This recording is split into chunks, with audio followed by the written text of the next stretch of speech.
Na záver nás v televíkende čaká cyklotrasa cez atraktívne miesta na Gemeri.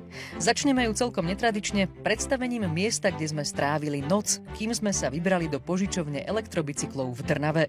Výnimočné miesto so zážitkovým ubytovaním, totiž bývalý kláštor. Nachádzame sa v bývalom františkánskom kláštore, ktorý sa začal stavať v roku 1740. V roku 1800 sem prišli prví mnísi, ktorí tu boli až do roku 1950, do Barbarskej noci. V roku 1989 sa v kláštor dostal najprv pod ministerstvo vnútra, potom pod mesto Rožňava a zhruba od roku 1995 až do 2016, keď sme podpísali zmluvu s mestom, bol kláštor prázdny. V dnešných dňoch je tu kultúrno-kreatívne centrum, ktoré slúži ľuďom na rôzne účely. Hlavná je teda tá kultúra už podľa názvu. Konajú sa tu na týždennej báze kultúrne akcie. Slúži pre komunitu Rožňavčanov. Máme tu na coworking, ubytovanie, kaviareň, kuchyňu novootvorenú. Určite sme v regióne výnimoční už iba tým, že vlastne celý ten kláštor sa budoval bez nejakého veľkého kapitálu.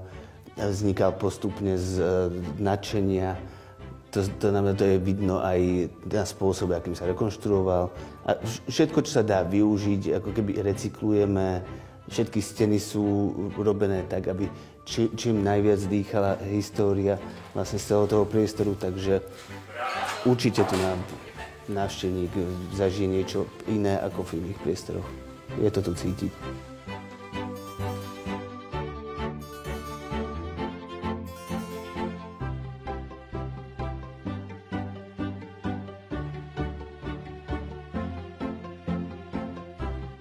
Nakoľko sa nachádzame v tomto krásnom regióne, myšlienkou bolo aj pre turistov pripraviť požičovňu bicyklov. My sme sa podujali na vytvorenie požičovne elektrobicyklov a v mapke, ktorú odovzdávame každému jednému záujemcovi o región, sú vykreslené trasy.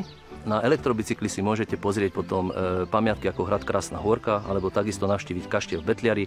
Keď máte záujem o turistiku v prírode, tak je tu slovenský kras, Silická planina a dolina, v ktorej sa nachádzame, ktorú vytvoril potok Čermošňa, je nádherný takisto na cykloturistiku, kde sa nachádzajú obce Kováčová, Lučka, Bôrka a sú takisto veľmi pekné scenérie. Trnava je obec, ktorá sa nachádza na Gemeri, 5 km od hradu Krásna Hôrka. Je tu krásna príroda a strašne veľa pozoruhodností, ktoré odporúčam vidieť. V železiarni Andráši boli odlievané reťazové články pre Sečeniho Lánchíd, reťazový most, ktorý sa nachádza v Budapešti.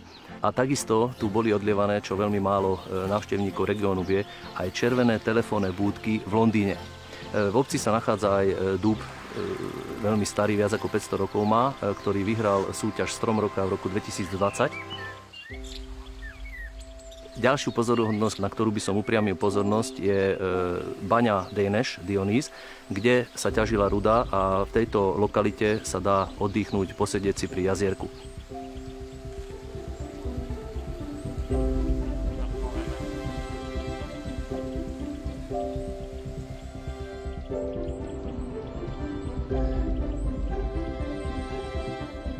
V Trnave sme sa nechali veľmi radi presvedčiť na dolinu Čermošťanského potoka a myslím, že sme naozaj maximálne zatiaľ spokojní. Tá trasa je krásna a sme tu asi v najlepšej možnej ročnej dobe.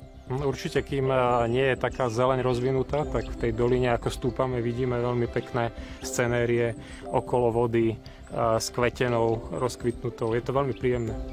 Rovnako tie kríky, stromy a bolo to tak v podstate v každej obci, ktorou sme prechádzali. Po Trnave to bola obec Kováčová, čo si v nej určite pozrieť v sezóne. Je tam veľmi zaujímavá pamiatka, vodný mlyn, ktorý mal to šťastie, že sa zachoval vďaka rodine, ktorá ho dneska vlastní. A taká rarita, ktorá sa tam nachádza, je to jediná lámačka konope poháňaná vodným kolesom na Slovensku.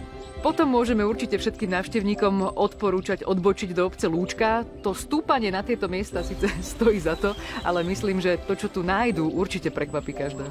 Tá odmena za ten výstup je naozaj krásna. Je to malebné miesto s výhľadom, na ktorom sa dá oddychnúť si, popozerať po krajine a hlavne sa pokochať aj touto pamiatkou ruinou tzv. Husitského kostolíka v Lúčke.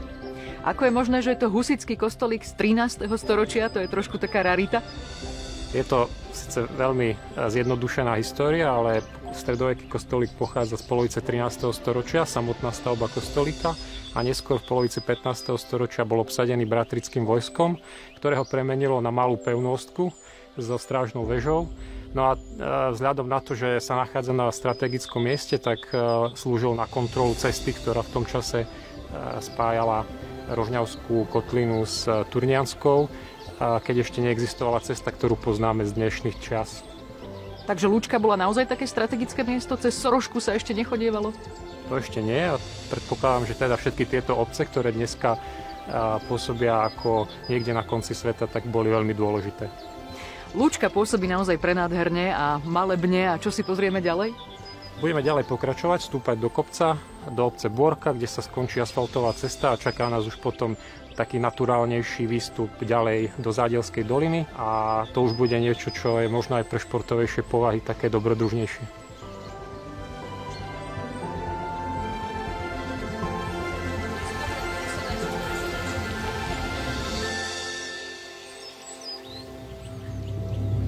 Po oddychu v Lúčke pri husitskom kostolíku sme pokračovali ďalej ťahlým stúpaním do Bôrky a za Bôrkou príjemnou cestou do Sedla a potom zaslúžený zjazd dolu dolinou.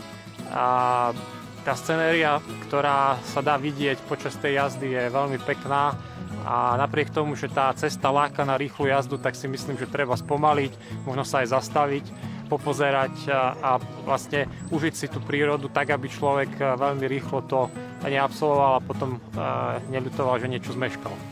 No a po zjazde Baxovou dolinou, ktorý bol teda veľmi príjemným zážitkom, sme sa dostali do Zádielskej doliny a konkrétne na miesto Zádielská chata. Tá je obľúbeným cieľom vychádzok pre ľudí, ktorí sa pustia Zádielskou tiesňavou z obce Zádiel. A je to taká príjemná prechádzka, ktorú vedia absolvovať s deťmi. A my sme im pripravili ďalší dôvod na to, aby si to vyšlapali až tuto k chate. A umiestnili sme tu dve postavičky z našej čarovnej krajiny Haravara, ktorá je vlastne detská verzia Košického kraja na pôdoryse našej destinácie. A tieto postavičky symbolizujú v podstate tú hravosť, ktorú my ponúkame deťom, keď objavujú Košický kraj spolu s rodičmi. My sme sa ale rozhodli v Drnave, že si požičiame elektrobicykle, takže nemusíme byť extra zdatní a môžeme pokračovať po krátkom oddychu ďalej. Budeme pokračovať Zádielskou dolinou, vystúpame na planinu a potom sa spustíme cez Hačavu do Hája k Hajským vodopádom, kde bude koniec našej trasy.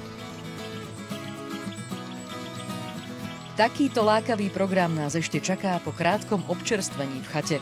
Ale pokračovanie si už musíme nechať do ďalšej relácie opäť o týždeň. Nezabudnite byť opäť s nami pri tom.